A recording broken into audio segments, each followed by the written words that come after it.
করস রে কোনটা নাই বাজান ও ভাই একটা ফাটি বাচ্চা গেছে দেখলাম। এই আমি তোর বাজান হইলাম কিলা, আমি তো তোর বন্ধু বে, আর ইগু ফাটি বাচ্চা হইল কিলা, ইগু আমার ফুরি। তোমার হুড়ির নি চিনছি না। চিনছস না নাই নি অহন তো চিনছস ও ভাই যা। আচ্ছা যেইরাম গেছিলাম আর লিখু এই ইবাই নাই হ ভাই সুজা সুজা ডরাই ডরাস্তে আমি কিতা করতাম। আপনার বাড়ির দাঁড়িয়ে দেখান কোনটা বইয়া যাই বাজান। আমার ইনো বোয়ার জায়গা নাই, আমার ইকান বৃদ্ধাশ্রম নাই, বিয়াকলে আবার ডাকে বাজান।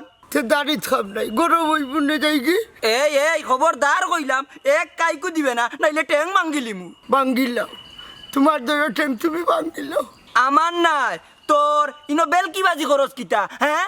ওখন কিতা করতাম বাজান ই ফাটি বাচ্চা খার আবার কয়ে পাটি বাচ্চা। এই বেটা কইলাম না ইগু পাটি বাচ্চা না, ইগু আমার ফুরি। বিয়া শাদি দিলেই সন্ধ্যে আপনি না খেনে আমার